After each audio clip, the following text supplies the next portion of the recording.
साहेबराव इथं बसून काय अंडी घालतोय काय? राम राम साहेबराव. राम राम साहेबराव, राम राम. लय काळजी दिसतंय. काय अडचणी बिचणीत आहे काय? आपली अडचण म्हणजे पैसे, दुसरं काय? आता तुमच्यासारख्या पुढाऱ्याला पैशाची अडचण, मग आम्ही कोणाच्या तोंडाकडे बघायचं? बाबा, पोल्ट्रीसाठी बँकेने दिलं लोन, हा. त्यातून मी काय आणल्या कोंबड्या. माझ्या अडचणीत ते सगळं विकून टाकलं. बँकेचं आलंय पत्र, प्रगती बघण्यासाठी पोल्ट्रीचे अधिकारी येणार आहे. आता कोंबड्याच नाही तर प्रगती कुठली दाखवायची? परसंगलाही बाक आहे, त्यांना कोंबड्या दाखवल्याच पाहिजे. अरे नुसता पोल्ट्री फार्म दाखवलं तर नाही काही झालं. येडा नाही, नाही. अरे पण निदान त्यांना दाखवण्यात बोलतो काहीतरी कोंबड्या आपल्याकडे पाहिजेत ना. आयडिया साहेबराव, हं. माझ्या सासऱ्याची पोल्ट्री आहे, हा. तिथनं काही कोंबड्या आणतो चोरून मी, त्या ठेवूया पोल्ट्रीत. साहेब एकदा बघून गेला की त्या आपण परत नेऊन टाकू. आता लोक तुम्ही पुढारी बनायला आहे. काय? अशा आयडिया सुचल्या पाहिजे.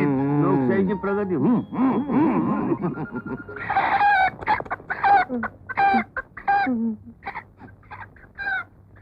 हा मानमोडीचा रोग म्हणजे भयंकरच दिसतो.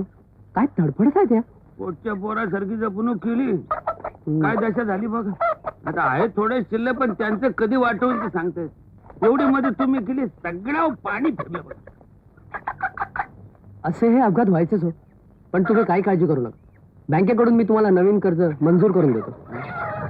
तुमच्यासारखे अधिकारी पाठीचे असल्यावर मी 2 महिन्यात नवी शेड उभी करेन. काय चिंता नाही. साहेब, रात्रीच्या जेवणाचा बंदोबस्त केला, जेवून जायचं.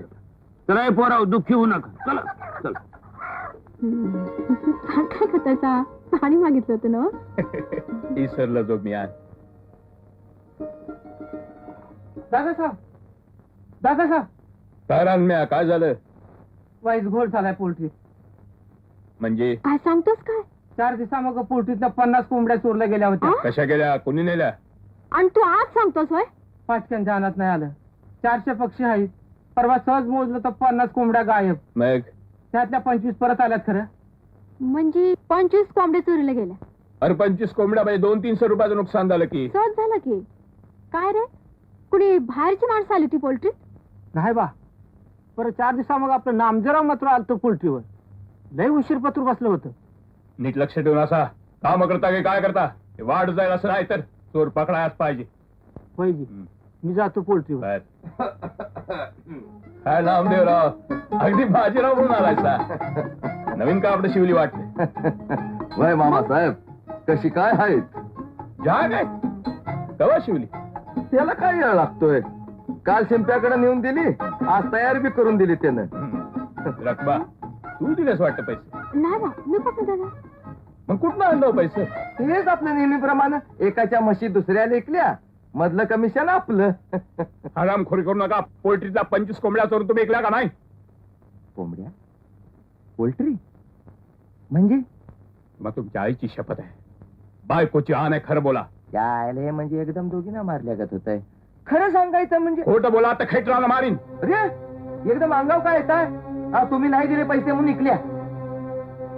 माझ्या कोंबड्या ऐकल्यात, मग लाज नाही वाटत? ऊस बनून सासऱ्याचं घर खायला निघालात काय?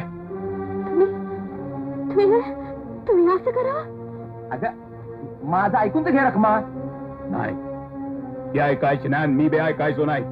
आत्ताच्या आता घराबाहेर निघायचं. घराबाहेर जायचं म्हणजे एकदम घराबाहेर जायचं? होय.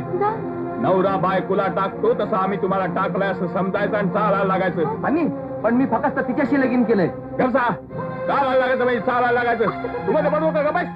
एकदम असं करू नका हो. खूप स्वस्त आहे आम्ही. दादा, निदान माझा तर विचार करा. मी पाया पडते तुमच्या. त्यांच्या वतीने माफी मागते, पण असं करू नका नाना. तर नाही सहन घर जावं म्हणून खूप डोक्यावर चढला येऊ. नामदेवराव, अजून उभं कशाला राहिला सा? निघा बाहेर. हा चाललो, तुमच्या लेखी करता म्हणून थांबलो होतो. नाही तर कोण मारणार आहे इथं?